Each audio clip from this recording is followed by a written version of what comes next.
6. Conflict with the self, hierarchical world. In the previous segment, I discussed how agriculture turned hunter-gatherer nomads into vast civilizations. Instead of searching for food, you grew your food along the soil-rich rivers. Religions also came to the city where they battled until there was one winner. Equipped with the best and the most powerful gods, people built empires and world conquests followed. In this segment, I discuss the Eastern approach to human conflict, which is not to battle with others, but battle with the self. The Eastern approach looked at nature to see how nature deals with conflict. It turns out in nature everything flows. The good and the bad all live in harmony to create an overall balance. So human conflict can be resolved when we create a harmonious yet hierarchical system where everyone knows their place and there is no confusion. A. Flow like river. Daoism, which literally means the way or the way of nature, has its roots in old shamanistic and hermetic traditions in China. Its founder, Lao Tzu or Lao Tzu, lived in 6th century BCE in China, who also authored the book Tao Te Ching or Tao Te Ching, which is a philosophical and religious text. Lao Tzu is said to have lived during the Zhao dynasty, from 1046 to 256 BCE, whose capital was close to the Yellow River, and therefore the river is often used as a metaphor for Taoism.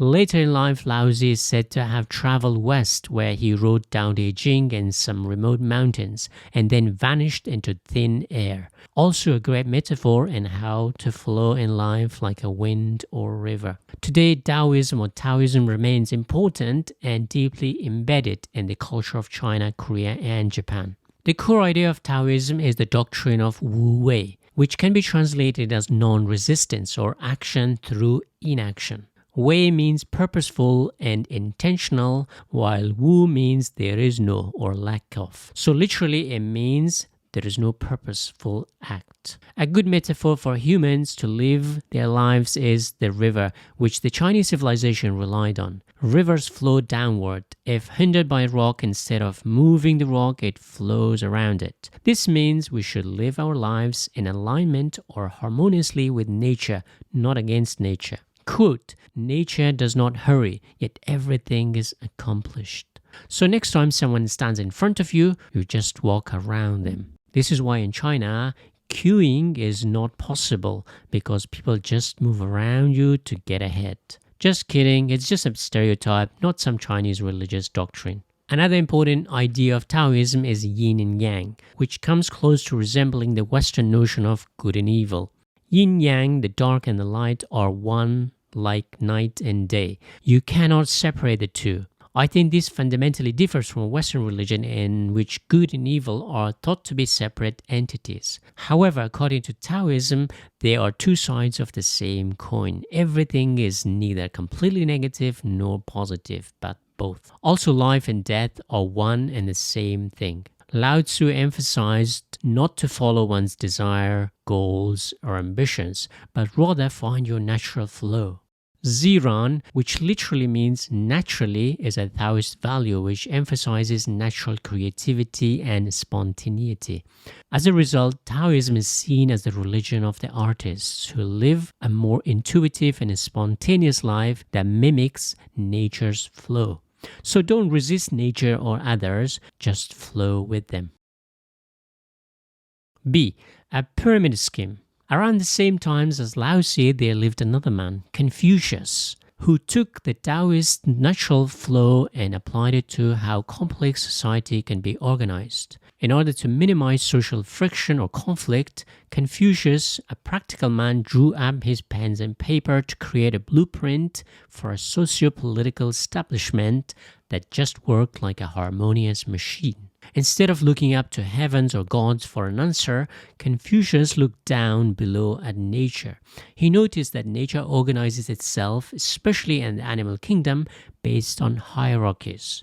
Then he looked at society and noticed that one of the biggest problems and the main source of wars and violence is when there is confusion as to who stands where, who gets what, who owns what, who is responsible for what. So he concluded that without an established system of hierarchy and authority, there is chaos and confusion which lead to conflict. So society should resemble a pyramid, as they tend to be more solid and sound. This is why the Egyptian pyramids were the tallest man-made structure until the Eiffel Tower was built in 1887. Under Confucianism, not only everyone knows their place, they also know other people's places. So instead of police watching everyone or patrolling the whole society, now everyone watches everyone else. If someone sits in the wrong chair, others can tell him that it's not his seat. So if everyone knows their place, everyone can watch everyone, nobody dares to disrupt the social harmony. Kings are the top of the pyramid and everyone else take their place based on their ranks and age, just like in the game of chess, which also mimics nature. Confucius also realized that everything starts in the family because it's the first line of defense against social chaos. A solid family structure means a solid foundation for a society. Inside the family, the husband is at the top, then the wife, then the sons and daughters. Basically, whoever is older and more capable of violence is higher in the chain. That's how nature works. But how to avoid tyranny? The first line of defense is respect and responsibility. The superior is responsible to protect those beneath them, while the subordinates remain loyal and, most importantly, respectful. A king is responsible to keep people safe, and a man in the family is responsible to protect and provide for his wife and children. It's a tit for tat, or reciprocal, so to speak. The second line of defense against corruption and social decay was to introduce meritocracy. During the Han Dynasty, which lasted from 206 BCE until 220 CE, national civil examination was introduced to allow smart people to rise up the social ranks. Throughout Chinese history, successive empires adopted Confucianism to run society. Even to this day, Singapore is sometimes considered Confucian in its philosophy, hence called a benevolent dictatorship. Even in mainland China, the Communist Party is gearing more and more towards Confucianism, which stands totally opposite to communism, where everyone is supposed to be equal. Confucianism still remains solid despite being 2,500 years old, because nature doesn't really get old. Quote, men's natures are alike. It is their habits that carry them far apart. C. Shackled down.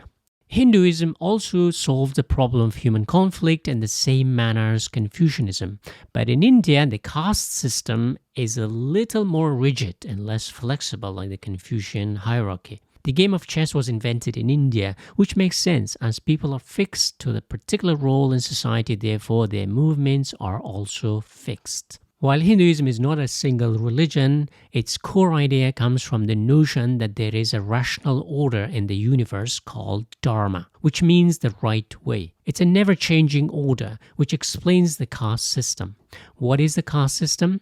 In ancient India, and even to this day, the people are divided into separate classes where you're born and die. There are 4 main castes and 1 outside. The Brahmins are the priests and the intellectuals at the top of this social hierarchy. Then Kshatriyas, the warriors and politicians or the administrators who run society. Then the Vaishyas are the artists, the merchants and farmer class, and the Shudra, the labor class. The 5th is the Dalit, the untouchable, which is actually the people who are outside the 4 main castes. There's a slight chance you could move up the caste, however, it was a very tiny window and it was not available to the Dalits, who were outsiders. How did the caste system come about? Originally, the Vedic Hindu religions emphasized sacrifices, which could be done by anyone. But over time, only certain individuals or right people could perform the ritual of sacrifice. This became the Brahmin class. Then over time, classes were assigned to different jobs based on how important they were within the political establishment. Then this division of labor was devised to keep everyone in their corners. This allowed less social and political friction, hence less conflict. Hinduism also promoted separation of these classes to avoid being contaminated by those lower than you. You couldn't marry someone from a lower class, so Hinduism created a strict social class hierarchy based on eternal universal order of Dharma to keep everyone in their place. So the only way to liberate yourself was to be reincarnated into a higher being. D. Withdrawal. Buddhism and Jainism branched out of the same Hindu Vedic religious tradition, but they removed themselves from the gods, but also most crucially from the Hindu caste system. Although the caste system is practiced among the Jains, they don't consider it a religious order, but more a practical sociological order. The Buddhists reject the caste system completely. Instead, the Buddhists believe in the idea of withdrawal from the petty squabbles of society into a small corner to meditate. Not just escape society, but also escape the self, the ego, the endless desires, which force us to compete and fight with others. So to sum up, unlike the ancient Middle East, which focused on powerful gods to conquer and defeat other gods to resolve conflicts, the Eastern civilization of China and India focused on creating robust, rigid social hierarchy in order to prevent conflict. So the West Asian civilizations used their powerful gods to subdue other people and their gods. The East Asian civilizations focused more on the social fabrics, which didn't allow much social mobility or movement. Laozi taught the Chinese to not resist, but to be one with nature. Confucius created a hierarchical society to mimic nature's hierarchy. The Hindu Vedic religions created a more rigid hierarchical caste system to keep everyone in check. So religion was used as a tool to keep peace and harmony within a complex society and civilization, while the Western Asian civilizations focused more on conquest to resolve conflict. The East Asians focused more on self-conquest and accepting their fate. So everyone knew their place. So if you didn't know your place, you simply took a walk into the forest or mountains like the Buddha and Laozi did. Unlike the ancient Middle East, you didn't have to sit and convince or fight others that your God was the good God. Instead, you withdrew. In the next segment, we move to another important question that most religions had to grapple with. How do religions explain death and afterlife? First, I'll look at the cyclical order common among Eastern religions like Hinduism, Buddhism, and Jainism. Then later on, I'll look at Western Asian religions like Judaism, Christianity, Islam, which explain life and death in a more linear order.